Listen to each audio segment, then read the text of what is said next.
Hey traders, a very warm welcome to you all. It's 2nd October, 3 p.m. and I welcome you all to new video, right? Wherein we'll discuss that whatever the new rules SEBI has brought in, and SEBI is uh, trying to, make changes to the current FNO rules. And the main agenda of SEBI is to curb जितना जो explosion हो रहा है, whatever the explosion is happening in terms of volume, in terms of loss, because अभी I think you know uh, I think 1 to 2 weeks पहले सेबी ने एक disclaimer एक वो निकाला था कि the total loss is 1.8 lakh crore rupees which is a very big amount. So SEBI is very caution कि इतना पैसा कंट्री के बाहर जा रहा है एफ जो ट्रेड करते हैं ऑप्शंस और डी तो इससे इकोनॉमी में प्रॉब्लम होती है, क्योंकि देखो जो नंबर ऑफ ट्रेडर्स हैं, रिटेल ट्रेडर्स हैं या जो स्मॉल ट्रेडर्स हैं, वो लॉस बहुत ज़्यादा करते हैं. तो उससे क्या हो रहा है कि बहुत सारे ट्रेडर्स के हाथ से पैसा निकल के कुछ आपके पास सिर्फ कुछ ऐसे ट्रेडर्स के पास जा रहा है जो जिनके पास ज़्यादा एज है या जिनके पास ज़्यादा पैसा है, right. So this gives rise to accumulation of money और कॉन्सेंट्रेशन ऑफ मनी, जो इकोनॉमी के लिए ख़राब होता है. अगर इकोनॉमी के एक कंट्री के सिर्फ 10% लोग कमा रहे हैं और 90% गरीब हैं, तो वो एक इकोनॉमी ख़राब है, क्योंकि आप के 10% लोग ही अगर कमा रहे हैं और खा रहे हैं तो बाकी 90% तो भूखे मर रहे हैं. तो this is a very bad scenario. And SEBI का जो एजेंडा है, सेबी का जो एम है, जो गोल है, वो ये है कि जो एडिक्शन हुआ है एफएनओ का, right, that SEBI wants to curb, and the amount of money every day, every month, every quarter retail traders is losing, it is very alarming, right. So SEBI ने कुछ अपने rules में upgradation किया है, and we'll be discussing all these rules one by one.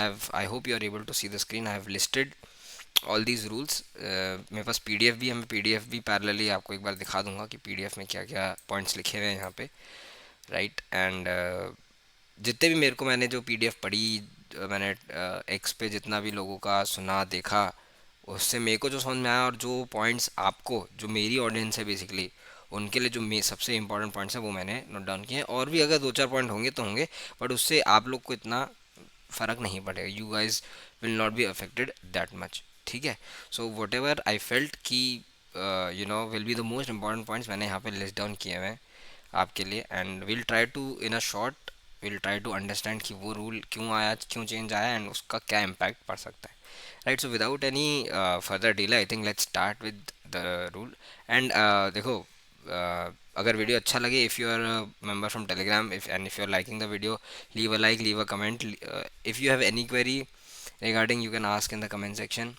And Telegram group का link मैं description में छोड़ दूंगा. I have a Telegram group wherein I give recommendations, I give my knowledge on daily basis, weekly, monthly, and even intraday.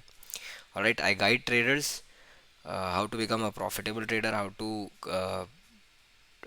bring your losses down, or how to make minimum losses, right. So अगर आपको अच्छा लगे तो वो Telegram group join करना, right. And if you are someone watching the video for the first time, and if you are liking the content, leave a like, leave a subscribe, and share it with your trader friends. All right, so let's start. देखो, तो सबसे पहले एक बार सेबी ने जो PDF दी है उस पर चलते हैं. एंड यहाँ पे अगर आप देखोगे मेन मेन पॉइंट, तो अप फ्रंट कलेक्शन का एक पॉइंट है, फिर removal of calendar spread treatment expiry day, फिर इंट्राडे मॉनिटरिंग है, फिर contract size which is the most important, right. फिर rationalisation of weekly index derivatives, right. And then increase in tail risk, ये भी है. एंड देन आपके ये ऐसा कोई ख़ास पॉइंट है नहीं. एंड फिर आपका ये दे रखा है कि अप फ्रंट ऑफ कलेक्शन, मतलब ये जो जितने भी रूल्स हैं ये कब से अप्लाई होंगे. ऑलराइट, ये सारे 6 पॉइंट्स यहाँ पे मेरे पास लिस्टेड हैं, एंड एक एक करके हम उसको विल अंडरस्टैंड. देखो, वीडियो जो मैं रखूँगा that will be mix of Hindi and English, so that I can cover most of the people, because there are some people जिनको हिंदी नहीं समझ में आती, and that is fine. It's okay. So we can keep a common language as English. I have no problem recording videos in English. But there are certain people जिनको English नहीं समझ में आती. So उनके लिए I'll try to make a switch between Hindi and English.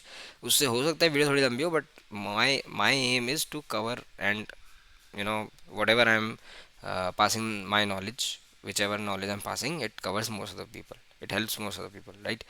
So देखो, first point है upfront collection of option premium. अब इसमें इसका क्या मतलब है कि, और इससे भी पहले what it means is, even before that what I am trying to say is कि ये जो पॉइंट है ये already 90% of brokers they are implementing it.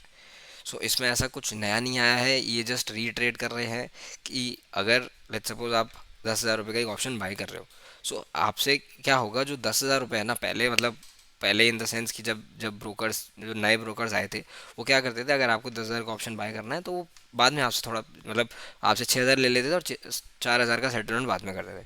But अभी इन्होंने एकदम स्ट्रिक्ट कर दिया है, and I think 90% of the, चाहे वो जीरो था, काइट हो, धन हो, 90% ऑफ ब्रोकर्स इससे कंप्लाइंट है। एंड अगर आपको 10,000 का ऑप्शन बाय करना है तो पहले ही आपको 10,000 देना पड़ेगा। और हो सकता है इनके रूल्स के हिसाब से कि आपको हल्का सा एक्स्ट्रा भी देना पड़े, क्योंकि जो स्पाइक्स आते हैं उसमें अगर आपका लॉस वॉस होता है तो ब्रोकर के पास थोड़ा सा स्लिपेज बचाने का चांस होता है कि अगर मेरे पास मार्जिन एक्स्ट्रा है तो मैं उतना स्लिपेज तक इसका स्टॉप लॉस काट सकता हूँ। राइट, सो इस रूल में इतना कुछ ऐसा तोड़फोड़ नहीं है। Upfront collection of option premium basically means कि if you are buying a premium, whether it's nifty, whether it's bank nifty, any expiry, any index, right? So if that amounts to 10,000 rupees, तो वो 10,000 rupees at the moment आपके cut जाएंगे। कुछ brokers ऐसे, I think 1 या 2 brokers ऐसे थे जो नहीं करते थे ऐसा, but now they also have to do it, कि अगर आपको 10,000 का ऑप्शन लेना है तो 10,000 आपको हैंड टू हैंड देने पड़ेंगे ब्रोकर को। मीन्स आपके जो डीमैट अकाउंट में से जो अमाउंट है वो 10,000 उसी टाइम पे कट जाएगा। ऑल राइट, सो इसका ही मतलब था, and this will not impact you because it is already being implemented. आपको भी पता होगा, अगर आप 50,000 की कोई पोजीशन बाय करो तो आपके 50,000 डीमैट से माइनस वैसे ही हो जाते हैं, राइट, उस पोजीशन के लिए।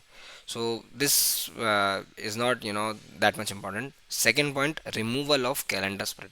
अब देखो कैलेंडर स्प्रेड क्या होता था कि लोग जब ऑप्शन सेलर जो होते हैं, वो उन लोग को अगर डीके का फ़ायदा लेना होता था तो what they use to do is they use to buy the current expiry. जैसे मान लो आज निफ्टी की एक्सपायरी है एंड ऑप्शन का प्रीमियम चल रहा है 300-400 पॉइंट, आउट द मनी का चल रहा है 1 रुपये 2 रुपये, तो वो उसको बाय कर लेते थे एंड सेल करते थे नेक्स्ट वीकली एक्सपायरी का ऑप्शन। तो इससे क्या होता था कि जो नेक्स्ट वीकली एक्सपायरी का ऑप्शन सेल हो रहा है उसमें उनको मार्जिन बेनिफिट मिल जाता था, कि अगर मैं नेकेड नेक्स्ट वीकली एक्सपायरी का ऑप्शन सेल करूँगा मुझे 1,20,000 रुपये देने पड़ेंगे। But according to current rules, अगर मैं इस जो मैंने नेकेड सेल किया नेक्स्ट वीकली का, अगर मेरे को वो सेल करना है तो उसके लिए मार्जिन बेनिफिट, मेरे को मार्जिन जो 1 लाख 1.5 लाख का मार्जिन लगता था उसको लाने के लिए 30,000 35,000 लाने के लिए मैं क्या करता था, एक cheap out the money option 0 day to expiry, जिसकी आज ही एक्सपायरी, वो बाय कर लेता था आज या कल। अब ये चीज़ उन्होंने बोल दिया है कि अब ऐसा नहीं होगा। अगर आपको मार्जिन बेनिफिट चाहिए तो जो एक्सपायरी का आप बेच रहे हो उसी का आप सेल भी करो। ऑलराइट, तो अब जो लोग ऐसा करते थे कि करंट एक्सपायरी, जैसे मान लो आज एक्सपायरी है तो सुबह सुबह आपने उसका चीप ऑप्शन बाय करा, आपको मालूम है वहाँ तक नहीं जाएगा, और आपने बाय किया 1 रुपये 2 रुपये में, और आपको मालूम है कि ये ज़ीरो ही जाना है ऑप्शन, तो आपका 1 रुपये 2 रुपये पर लॉट मैक्सिमम लॉस होगा उसमें। बट आप अगली एक्सपायरी का एट द मनी बेच रहे हो और आपको मालूम है कि ये साइडवेज ही रहेगा मार्केट, तो आपको अगली एक्सपायरी में डीके मिल जाएगा और आपने मार्जिन बेनिफिट लिए करंट एक्सपायरी का खरीद लिया। तो उससे क्या होता था, आपका जो रिक्वायर्ड मार्जिन है वो कम हो जाता था। बट अब इन्होंने बोला है कि अगर आपको रिक्वायर्ड मार्जिन का बेनिफिट चाहिए तो उसी एक्सपायरी का आप जो सस्ता ऑप्शन है, जो cheap out the money option है, वो उसी एक्सपायरी का खरीदो। 0 डे टू एक्सपायरी, तो कैलेंडर स्प्रेड इसी को बोलते हैं बेसिकली। अगर आपको लेमैन टर्म में समझना है तो मेरे को अगर नेक्स्ट एक्सपायरी का प्रीएम डी के खाना है तो मैं मार्जिन बेनिफिट के लिए करंट एक्सपायरी का, जो कल एक्सपायरी है या आज एक्सपायरी है, 0 डे और 1 डे टू एक्सपायरी ऑप्शन में बहुत चीप खरीद लूँगा। राइट, तो ये चीज़ अब इन्होंने बंद कर दी है, एंड इन्होंने बोला है कि अगर they have said that if you want to take the margin benefit तो आपको उसी एक्सपायरी का सेल करना पड़ेगा। Alright, I hope you are able to understand this point, and अगर नहीं आ रहा तो ठीक है बता देना, मैं फिर से let me know in the comment section, I will try to explain once again.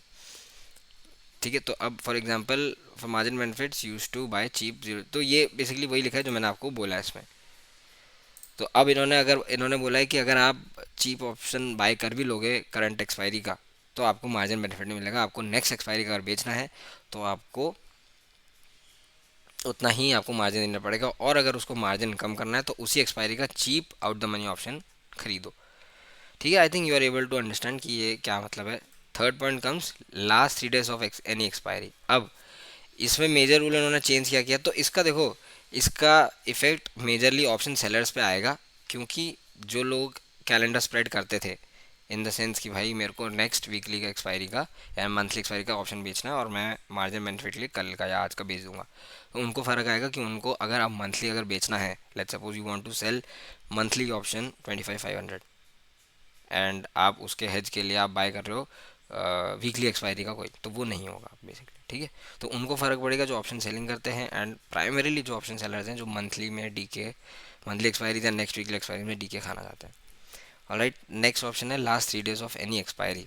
अब इसमें देखो क्या होगा एसेंशियली कि ये ऑलरेडी जो चीज़ ये पॉइंट है ये आपके स्टॉक्स में ऑलरेडी इंप्लीमेंटेड है। अगर मान लो आपकी मंथली एक्सपायरी है 30th को, तो आप 27, 28, 29 जो लास्ट के 3 दिन 4 दिन होते हैं उसमें अगर आप उस स्टॉक का कोई भी ऑप्शन बाय करने जाओगे उसमें आपको एक्स्ट्रा मार्जिन देना पड़ेगा।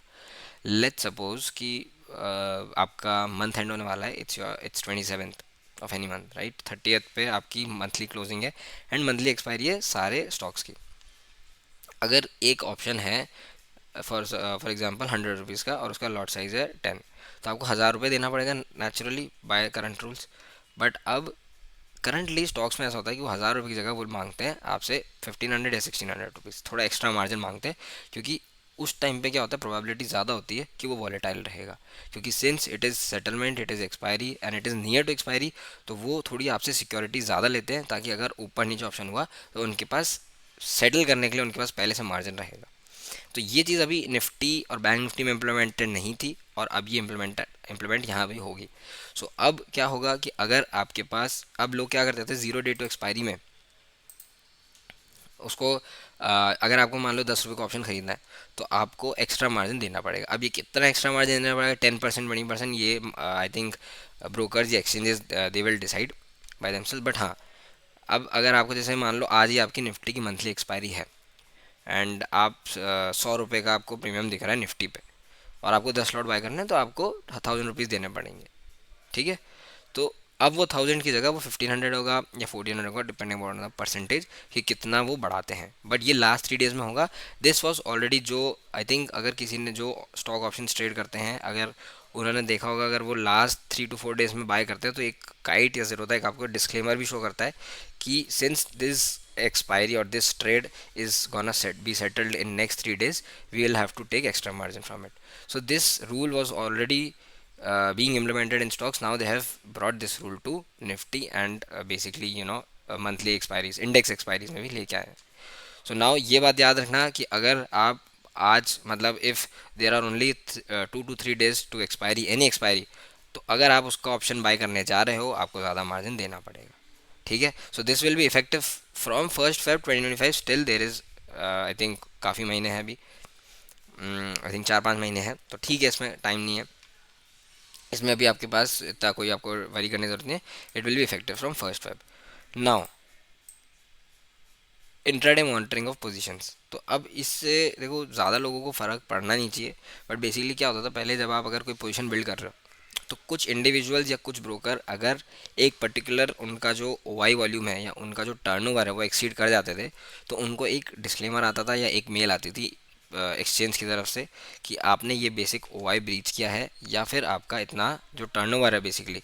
आई थिंक कुछ एनएससी का रूल है कि अगर आप आपका जो जैसे मान लो आप बहुत ज़्यादा शॉर्ट कर रहे हो तो आपका टोटल टर्नओवर अगर 500 करोड़ से ऊपर हो गया, 500 करोड़ एज इन कि मान लो आपने 18,000 पोजीशन सेल की क्या कहते हैं इंडेक्स की फ्यूचर की, तो 18,000 इंटू 25,500, तो ऐसा कुछ कैलकुलेशन होता था। अगर ये जो आपका कैलकुलेशन है ये आपका 500 करोड़ से ऊपर हो जाता है तो आपका क्या होता था कि वो मॉनिटर होती थी एंड अगर वो बहुत ज़्यादा उसमें फ्लक्चुएशन आ रहा है तो आपके ब्रोकर के पास उसका कंट्रोल थोड़ा बहुत होता था कि अगर आपके लॉस में जा रही है वो ट्रेड तो ब्रोकर काट सकता है वो कभी भी। ठीक है, तो क्या होता था देखो, अभी जैसे मान लो कि आपने शायद कहीं देखा होगा, अगर आपके साथ हुआ है, I am not sure that this thing has happened with you और नॉट, बट लेट्स सपोज कि you have 1 lakh margin and आपने पोजीशन कुछ सेल किए जो ऑलमोस्ट 99,000 की है, तो आपको जो आपका ब्रोकर है वो एक मैसेज भेजता था कि there is 99% utilization of your margin, please add funds otherwise your position will be cut off. तो ये जो पोजीशन कट ऑफ वाली मैसेज आता था ना कि हम आपके अगर आपने मार्जिन ऐड नहीं किया तो हम आपकी पोजीशन काट देंगे, तो पहले क्या होता था ये सिर्फ डे के एंड पे होते थे। अब नए रूल्स के हिसाब से ये दिन में 4 बार होगी and if you do not have enough margin, so your broker has the right to cut your position. Let's suppose आपके पास आपके डीमैट में सिर्फ 2 लाख का मार्जिन है, you have a margin of 2 lakh rupees, and आपकी कोई एग्जिस्टिंग पोजीशन चल रही है सेल पे, फ्यूचर शॉर्ट या आपका कोई ऑप्शन शॉर्ट, जिसमें मार्जिन रिक्वायरमेंट 2 लाख से ज़्यादा हो चुका है, क्योंकि वो आपके अपोजिट में गया है तो उसका मार्जिन रिक्वायरमेंट बढ़ता चला जाएगा. ठीक है, तो उसका मार्जिन रिक्वायरमेंट जितनी मार्जिन आपके पास उससे ज़्यादा हो गया है, सो वो दिन में 4 बार डिसीजन लेगा आपका ब्रोकर कि ये पोजीशन मैं इसका काटूं या नहीं काटूं. तो पहले आपको सिर्फ दिन में एक बार आपको डिस्क्लेमर आता था कि you have a shortfall of margin, जिसे मार्जिन कॉल बोलते हैं बेसिकली. वो आपको डे के एंड पे आता था या नेक्स्ट डे के स्टार्टिंग से पहले आता था. अब वो दिन में आपको 4 बार रिमाइंड कराएंगे कि please add the margin, and if you are not adding तो अंडर अंडर आई थिंक कोई कंडीशन होगी इनकी तो वो पोजीशंस काटेंगे. तो ये अभी भी बेसिकली नया रूल आया है, बट एसेंशियली इस पे ब्रोकर्स को एक फाइनलाइजेशन करना बाकी है कि कितने परसेंट इंक्रीज ऑफ, मतलब कितना परसेंट शॉर्टफॉल ऑफ मार्जिन पे वो पोजीशन को कट करेंगे.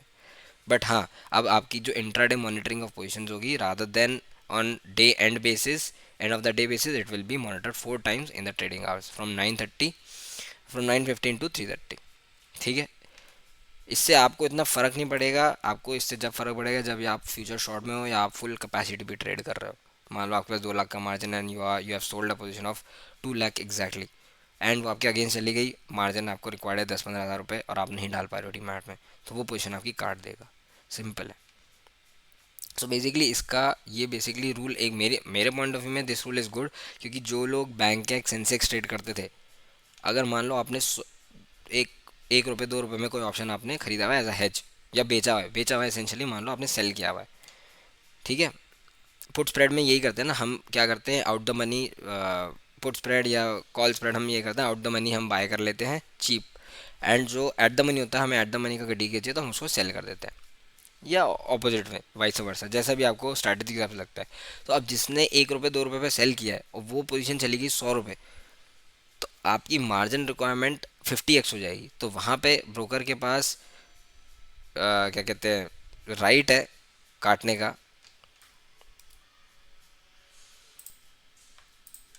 तो अब उनके पास ज़्यादा राइट होगा थोड़ा सा, क्योंकि वो दिन में 4 बार मॉनिटर कर रहे हैं, तो now they will have more right कि अगर आपका मार्जिन शॉर्टफॉल हो रहा है या मार्जिन कॉल आ रहा है, so they can cut your positions. तो ये याद रखना, मतलब इससे चीज़ ये सॉल्व होगी कि आपको मालूम है आपके पास 2 लाख का मार्जिन है, तो आप उससे ज़्यादा पे ट्रेड नहीं करोगे, या आपका मार्जिन कॉल आ रहा है तो आप अपनी पोजीशंस खुद ही ट्रिम करोगे. ठीक है, तो coming to the next point and the main important point, जो बहुत सारे रिटेल ट्रेडर्स को अफेक्ट करने वाला है, एंड आई थिंक इससे काफ़ी लिक्विडिटी में भी डिक्रीज होगी, एंड इसके बहुत सारे इंप्लीकेशंस हो सकते हैं जो आने वाले टाइम में हमें पता पड़ेंगे. Basically change in contract size. अब देखो इसका मतलब क्या होता है कि जो करंट हमारा कॉन्ट्रैक्ट साइज था वो कैसे होता था कि अगर आपको एक लॉट खरीदना है निफ्टी पे कोई भी एक्सपायरी पे, तो आप 25 का एक लॉट होता था, 25 पोजीशंस का. तो इसकी कॉन्ट्रैक्ट वैल्यू कैसे कैलकुलेट होती थी, जो भी आपका इंडेक्स की वैल्यू है करंट, जो भी सी एम पी इंडेक्स की, लेट्स सपोज 25,500 है, तो इंडेक्स वैल्यू आपकी कैलकुलेट होती थी 25 कॉन्ट्रैक्ट वैल्यू. कोई भी एक कॉन्ट्रैक्ट की वैल्यू कैसे होती है 25 इंटू इंडेक्स वैल्यू. अब इंडेक्स चल रहा है लेट्स सपोज 25,500 पे, तो 25 इंटू 25,500 इज़ अराउंड 6,37,000. तो करंटली अगर आप देखो मैक्सिमम भी ले लो 26,000, तो करंटली ये रफली आता है 6 लाख से 7 लाख के बीच में. राइट, अब नाउ ये बोल रहे हैं कि they will double it, means ये जो 6 लाख का अमाउंट है this has to be tripled. तो ये रफली अराउंड हो जाएगा 18 lakhs. तो सेबी ये बोल रहा है कि जो हमारा चेंज इन कॉन्ट्रैक्ट साइज होगा उसको हम ट्रिपल करेंगे, and this will be around in between 15 to 20 lakhs. तो अगर 15 भी आप मानते हो तो आपका ऑलमोस्ट 2.5 टाइम्स बढ़ गया है, और आप ऑन एन एवरेज अगर 20 भी मानते हो तो 3 टाइम्स बढ़ गया है. तो अब ये हो सकता है बेसिकली कि इसमें ये जो 25 का मिनिमम आपका लॉट की जो साइज़ है वो 25 से करके इसको ये लोग करेंगे या तो 50 या 60. अब 50 ऑलरेडी पहले ट्रेड होता था, बट क्योंकि पहले जो लॉट साइज, अब देखो इसका सिंपल कैलकुलेशन, पहले जब 50 था और 50 से 25 क्यों लाया गया, जब हमारा इंडेक्स था 20,000 पे 18,000 पे, तो उसको जब हम 50 से मल्टीप्लाई करते थे तो वो करीब करीब आपका इतना ही आता था 6 लाख 4 लाख. बट हमारी इंडेक्स की वैल्यू बढ़ गई, एंड जो हमारा अब सिंस इंडेक्स की वैल्यू अगर बढ़ रही है हमारी 22 23, तो ये वैल्यू भी बढ़ेगी. तो इस वैल्यू को कम करने के लिए इन्होंने 50 से 25 किया था। बट अब सिंस क्या हो रहा है, इतने लोग ट्रेड कर रहे हैं, मतलब एक एक दो दो रुपये का ऑप्शन बाय करके वो खरीद रहे हैं, क्योंकि भाई लॉट साइज कम है तो आपको पैसा कम लगेगा, 100 रुपये का ऑप्शन आप जाके खरीद लोगे। सो उससे क्या होता था, क्योंकि option buying is I think 90% risky asset. जो आप ट्रेड कर रहे हो या आप अगर उसको होल्ड करके रख रहे हो, 90% एक रिस्कियर एसेट है। तो उस चीज़ को इन्होंने कर्व करने के लिए कि जो जितने भी स्मॉल ट्रेडर्स हैं जो 10,000 20,000 की कैपिटल से ट्रेड करते हैं एंड जिनको लगता है कि हम 10,000 का 1 लाख बना देंगे, उनके लिए एक ब्लो बैक है। And this is a huge blow to the people who have small capital. तो अगर आपके पास 10,000 15,000 है, तो अब आपको सेबी ने बोला है कि अब आपके पास डिसेंट कैपिटल होना चाहिए। यू शुड, अगर आपको एक कॉन्ट्रैक्ट बाय करना है तो आपको 60 to 80 आपको मिनिमम लॉट साइज आपको खरीदना पड़ेगा। मतलब आपको मिनिमम इतना तो आपको कॉन्ट्रैक्ट वैल्यू देनी ही पड़ेगी। अब ये फ़र्क किसको करता है, जो लोग ये सोचते हैं मतलब कि हम चीप प्रीमियम बाय कर लेंगे एंड उससे हमारा काम बन जाएगा। जिनके पास 10,000 15,000 है, मान लो उन्होंने बाय किया। अब पहले क्या होता था कि जैसे मान लो आपका एक लेट्स सपोज, आपको मैं देखो यहाँ पे लिख के बताता हूँ। तो आपके पास मान लो एक 50 रुपये का प्रीमियम है। सो पहले क्या होता था कि अब आपको 50 into 25 आपको ये इतना पैसा देना पड़ता था, अगर आपको लेट्स सपोज 50 रुपये का एक कोई प्रीमियम खरीदना है। अब क्या होगा कि अगर आपको 50 रुपये का एक प्रीमियम खरीदना है, अब आपको इसका ट्रिपल अमाउंट देना पड़ेगा, 75 या 60 जो भी होगा। सो बेसिकली जितना आप, इनका कहने का मतलब है कि जितना पैसा आप पहले दे रहे थे कोई भी एक प्रीमियम बाय करने के लिए, अब उसका आप डबल या 2.5 टाइम्स या ट्रिपल आपको देना पड़ेगा। Alright, and this same things go is being applied to bank Nifty. कि बैंक निफ्टी में अगर आप सेम कैलकुलेशन करोगे तो 15 इंटू, अगर आप 52,000 करोगे तो कुछ एक वैल्यू आएगा, उसको भी उन्होंने ट्रिपल कर दिया। तो बैंक निफ्टी में जो मिनिमम लॉट साइज़ है वो आपका हो जाएगा अराउंड 40 या 60, 45 या 60। और निफ्टी में मेरे हिसाब से जो होना चाहिए वो या तो ये 50 करेंगे या 60 करेंगे।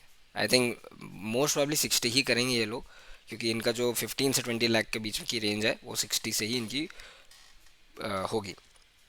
देखो 50, और मैं मेरे को इतना इसमें बड़ा इफेक्ट क्यों नहीं लग रहा, क्योंकि जो ट्रेडर सीरियस हैं, जो ट्रेडर्स जिनको अपना करियर बनाना है डेरिवेटिव्स ट्रेडिंग में, उनके लिए ये सब चीज़ें इतनी मैटर नहीं करती। उनके लिए देखो क्या सबसे बड़ी चीज़ मैटर करती है, अपना रिस्क रिवॉर्ड, अपना प्राइस एक्शन, आपका डेटा। ये तीन चीज़ें होती हैं। वो लोग, जो लोग सिंसियरली ट्रेड करते हैं, उन लोग को सिर्फ इससे फ़र्क पड़ता है। अगर आप हमसे थोड़ा पैसा ज़्यादा भी मांग लोगे तो हमें कोई इतना फ़र्क नहीं पड़ेगा। जो फंडामेंटल्स है ट्रेडिंग के वो तो वही रहेंगे ना आज भी।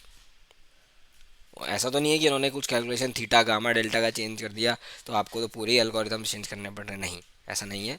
सिर्फ ये उन लोग के लिए जो लोग सोचते थे कि हम 10,000 20,000, तो क्या होता है ना बेसिकली इसके पीछे साइकोलॉजी में आपको समझाता हूँ। What happens is that let's suppose there is a person who is earning 40,000 per month. अब 40,000 per month if he is earning, so around 20,000 his all his uh, expenses will be covered. So remaining 20,000 he used to put in stock market in the thought or in the anticipation that he will double triple his money and he will keep compounding. But ऐसा होता नहीं है, because the markets are trending only 10% of the times, rest 80 to 90% of the time markets are sideways. So now you cannot do even selling in with a capital of 10,000 15,000. For selling you will be needing now after these new rules, for selling you will be needing at least 75,000. अच्छा, ये जो change in contract size है, this does not only applies to option buyers, this also applies to option sellers. अब आपको अगर, अब क्योंकि option sell में ये लोग प्रीडोमिनेटली ही मार्जिन ज़्यादा लेते हैं, तो अब अगर जैसे मान लो आपको एक लॉट बेचना है निफ्टी का, तो अभी रफली अराउंड आपको 80,000 की कैपिटल लगती है नेकेड, बट आप अगर उसको हेज करते हो तो 30,000 लगता है। बट नाउ ये सेम, अगर आपको एक लॉट बेचना है तो अब आपको 80 to 90,000 रुपीज़ देने पड़ेंगे ब्रोकर को, तब जाके आप एक लॉट सेल कर पाओगे। तो this is not a big blow to the people who are buying options. Option sellers के लिए बहुत बड़ा ब्लो है कि जो लोग एक लॉट या दो लॉट ऑप्शन सेल करके काम करते थे, वो लोग नहीं कर पाएंगे, क्योंकि उनको अब ट्रिपल द कैपिटल देना पड़ेगा। क्योंकि पहले आपको एक लॉट के लिए सिर्फ 30,000 लगता था अभी निफ्टी में 25 लॉट पे, बट अगर ये ट्रिपल कर देंगे तो आपको ये करीब करीब आपको ये 90,000 से 1 लाख के बीच में आपको देना पड़ेगा, right. But in the case of option buying, अगर मान लो आप 10,000 का ऑप्शन है, कोई आपको वैल्यू लग रही है कि भाई ठीक है ये 300 रुपये का ऑप्शन है, आप जाके इसके एक लॉट अगर बाय करते हो तो आपको ठीक है इतना पैसा देना पड़ेगा। बट आप वो 10,000 की जगह आप 30,000 दे दोगे, इतना फ़र्क नहीं आ रहा ना, 20,000 रुपये का फ़र्क आ रहा है। बट ऑप्शन सेलिंग में बहुत बड़ा फ़र्क आता है, जहाँ आप 30,000 दोगे मार्जिन के लिए, वहाँ आपको 90,000 देना पड़ेगा। So this point is majorly for protecting जो लोग एक लॉट दो लॉट से सेल करते थे, उन लोग के लिए है ये option. I hope you have got the context of this point. And ये क्यों लाया गया है बेसिकली, जितने भी स्मॉल ट्रेडर्स हैं या जो जिन लोग की ऐसी साइकोलॉजी है कि हम 10,000 का 20,000 का बना के हम 1 लाख बना देंगे, जो कितने लोग ये चलाते थे 1 lakh to 1 crore challenge, right? तो दैट इज़ कुछ नहीं, मतलब आप 1 लाख से 1 करोड़ बना लो एक साल में, बट आपके पास फंडामेंटल्स नहीं है तो 1 करोड़ भी 1 लाख आ जाएगा वापस एक ही दिन में। इतना पावर होता है मार्केट में। तो आई थिंक कि ये सब गिमिक्स में आपको नहीं बढ़ना चाहिए, सिंपल अपना नॉर्मल ट्रेडिंग करो। महीने का आप 10% 20% ROI टारगेट करो, 6 महीने में आप अपनी कैपिटल डबल कर दोगे। सच बता रहा हूँ, कंपाउंडिंग में अगर आप एक महीने में सिर्फ 10% भी टारगेट कर रहे हो ना, so with in 7 months you will double your portfolio. अगर 10 लाख का पोर्टफोलियो है और कॉन्स्टेंटली आप हर महीने 10% बना रहे हो, आपको सिर्फ इतना स्किल चाहिए, you are making 10%। People do not understand, मतलब लोगों को एक दिन में 200 300x चाहिए। क्यों? क्योंकि 90% लोग लॉस करके बैठे हैं और उनको चाहिए कि हमें ये लॉस भाई कैसे भी रिकवर करना है। तो ये एक इनफाइनाइट लूप है। वो क्या सोचते हैं कि मैं कैपिटल लेके आऊँगा, ये डबल होगा, मेरा लॉस रिकवर होगा, बट उससे क्या होता है कि वो लॉस रिकवर होता नहीं, वो और लॉस बढ़ते ही जाता है, फिर और कैपिटल लेके आते हैं ये, अंटिल जब तक वो फाइनली ब्रोक हो जाते हैं तब तक वो छोड़ देते हैं trading. So rather coming in a situation कि जहाँ पे आपका बहुत इनफाइनाइट लॉस हो जाए, अपना नॉर्मल 10-15% टारगेट करो महीने का। एंड उस अगर मैं लिटरली बता रहा हूँ, क्योंकि अगर आपने once you have made 10 to 15% in a month on your capital, whether it's 10,000 whether it's 1 lakh, आपको कोई ज़रूरत नहीं है नेक्स्ट मंथ आगे ट्रेड करो या बहुत कम रिस्की ट्रेड लो, जहाँ पे आपको पता है कि मतलब आपकी सारी मैथमेटिक्स लगाने के बाद भी आपको लॉस नहीं होगा। अगर जो इंडिया का विक्स चल रहा है उतना भी अगर मूव आ गया, आपका 10% भी इंडेक्स में मूव आ गया, तो भी आपको लॉस नहीं होगा, वो पोजीशन लो 15% कमाने के बाद। बट सर्टेनली अगर आपको 15% महीने का मिल रहा है, अरे यार आपके म्यूचुअल फंड 15% साल का कमाते हैं। आप ये बात, can you understand this point? Mutual funds जो बड़े बड़े 10,000 करोड़ 1 लाख करोड़ का AUM है जिनका, वो लोग 10% कमाते हैं। ठीक है, यहाँ पे आप कहोगे कि भाई 10,000 करोड़ का 10% भी बहुत बड़ा अमाउंट होता है, एग्रीड। बट चाहे वो अमाउंट 1 रुपये हो या 1 लाख रुपये हो, अगर आप उससे एक्सपेक्टेशन बहुत बड़ी रख रहे हो, तो I think there is fundamentally wrong with you, something wrong with you, and I think there is very less probability that if you have that approach, then you will be that either you will be able to success or be a failure in trading. आप success आपको success मिल जाए trading में, उसकी probability बहुत कम है अगर आपकी expectations derivatives market से बहुत बड़ी है। Alright, so this point essentially emphasizes on the small scale option sellers, कि भाई आपको स्मॉल स्केल पे ऑप्शन सेलिंग नहीं करने देंगे। सो इस पॉइंट का इम्पैक्ट क्या होगा? जो भी लोग 10,000 20,000 वाले हैं वो नहीं करेंगे ट्रेड। वो बोलेंगे यार अगर मैं 10,000 20,000 लगा रहा हूँ तो मुझे कुछ तो रिटर्न मिले, या मैं 30,000 50,000 लगा रहा हूँ सेलिंग में तो मुझे कुछ तो रिटर्न मिले। या फिर लोग क्या करेंगे, आपका और सेफर एसेट्स में शिफ्ट हो जाएंगे, जैसे मंथली में शिफ्ट हो जाएंगे। ठीक है, आई थिंक ऑन एवरेज आपको ये पॉइंट समझ में आया होगा। Now change in weekly expiries framework. अब ये एक बहुत बड़ा चेंज है जो पिछले आपके 1 1.5 साल से चल रहा था, एंड ये लोग नए पे नए एक्सपायरीज लाए जा रहे थे weekly. So now what they have said, and this will be effective, याद रखना कि this will be also effective from 20 November and this will be also effective from 20 नवंबर। ये दोनों 20 नवंबर से इफेक्टिव हो जाएंगे। And essentially what this rule says is, उन्होंने exchanges को बोल दिया है कि आपकी मर्जी है आपको वीकली एक्सपायरी कौन सी रखनी है, but there will be only one weekly expiry. Okay, one of there, जो जैसे NSE है, NSE का जो आपका मेन इंडेक्स है निफ्टी 50, उसकी एक वीकली एक्सपायरी होगी, बाकी सब मंथली में चला जाएगा। आपका फिन निफ्टी, आपका मिड कैप, आपका और कौन सा होता है निफ्टी की, बैंक निफ्टी हो जाती है। हाँ, तो या तो वो निफ्टी की रखेंगे वीकली या बैंक निफ्टी की रखेंगे, बाकी सब मंथली चला जाएगा। तो अब मेरे हिसाब से क्या होगा कि ये फर्स्ट वीक रख देंगे निफ्टी की एक्सपायरी, सेकंड वीक रख देंगे आपकी बैंक निफ्टी की एक्सपायरी, थर्ड वीक रख देंगे आपकी मिड कैप की एक्सपायरी, और फोर्थ वीक रख देंगे आपकी फिन निफ्टी की एक्सपायरी। क्योंकि अब इनको निफ्टी में वीकली देनी है, और बैंक निफ्टी में तो उनको चूज़ करना पड़ेगा, बाकी सबकी मंथली हो जाएगी। So and for BSE it goes, ये लोग बैंक एक्स है उनके पास आपका सेंसेक्स है, बैंक एक्स है। तो अब ये सेंसेक्स और बैंक एक्स में से भी इनको एक चूज़ करना पड़ेगा कि इसकी एक्सपायरी इनको वीकली भी देनी है। तो बेसिकली सेंसेक्स की होगी वीकली एंड बैंक एक्स की ये लोग मंथली कर देंगे। तो अब आपको जो मिड कैप के आपको वीकली दिखते थे, फिर निफ्टी के वीकली दिखते थे, आपको किसी के भी नहीं दिखेंगे वीकली। आपको वीकली दिखेगा निफ्टी या बैंक निफ्टी का, बाकी सब मिड कैप वगैरह सब मंथली में चले जाएंगे आपके मंथली सेटलमेंट में। And this will be from 20 नवंबर। तो आपके पास अब ज़्यादा टाइम भी नहीं है कि आप अपने स्ट्रैटेजीज या इसको आप एडजस्ट कर सको। सो इसका इफेक्ट देखो क्या पड़ेगा, मैं आपको बताता हूँ इसका इफेक्ट मेरे पॉइंट ऑफ व्यू में। This thing is the best thing what SEBI is doing. Why I tell you, because जिन लोग की हैबिट थी कि हम मंडे को भाई मिड कैप ट्रेड कर लेंगे तो उसमें भी आपका पैसा बन जाएगा, ट्यूसडे को हम फिर निफ्टी ट्रेड कर लेंगे। आपको मैं एक चीज़ एक्सप्लेन करता हूँ। आपको लगता होगा कि भाई ट्रेडिंग में क्या ही है, ऑप्शन 10 का खरीदना है 20 में बेचना है। ऐसा नहीं होता भाई, अगर इतना ही ईजी होता ना तो 90% लोग लॉस नहीं करते। आप इस बात को समझो। एक आप जस्ट इमेजिन, ऐसा इमेजिन करो कि निफ्टी 50 एक सिर्फ एक इंसान मान लो उसको, consider Nifty 50 as a person, consider every index as a person. तो हर इंसान का एक बिहेवियर अलग होता है, जस्ट हर इंडेक्स का भी बिहेवियर अलग होता है। आप हर इंडेक्स का विक्स पे, क्योंकि देखो अगर आप मिड कैप ट्रेड करने जाओगे आपको भी मालूम है वो कितना तेज़ ऊपर जाता है और कितना तेज़ नीचे आता है। तो उसकी वोलेटिलिटी बहुत ज़्यादा है। क्यों? क्योंकि वहाँ पे कॉन्सेंट्रेशन ज़्यादा है। एक ही स्टॉक से आप पूरा इंडेक्स मैनिपुलेट कर सकते हो। ये निफ्टी में नहीं है, निफ्टी में सबसे लीस्ट है ये। उस दिन देखो रिलायंस गया 2% ऊपर, बट फिर भी निफ्टी नहीं गया। क्यों? क्योंकि बैंक आपका गिर रहा था नीचे। So that's why Nifty is considered more safe, Nifty is considered safer than other indexes, right. So अगर आपका हाथ एडजस्टेड है निफ्टी पे तो आपको ये धीरे धीरे रियलाइज होने लगा कि नहीं यार, मेरे तो सारे सिस्टम्स, मेरा सारा सेटअप निफ्टी पे है, तो मैं नहीं करूँगा। मैं I will not touch mid cap, I will not touch Fin Nifty. अगर मेरे को पैसा कमाना है मुझे निफ्टी और बैंक निफ्टी से ही कमाना है। So this is one of the best thing what SEBI is doing in my point, कि आपने ये सब बंद कर दिया जो कचरा होता है। और इससे एक चीज़ और होगी, अब जो हेज फंड्स थे, बड़े बड़े HFTs, जिनको हर वीकली एक्सपायरी में कमाना था, तो वो क्या करते थे कि अगर उनको वीकली एक्सपायरी बैंक निफ्टी से कमाना है तो HDFC बैंक पम्प करते थे, निफ्टी भी मतलब ऊपर जाता था।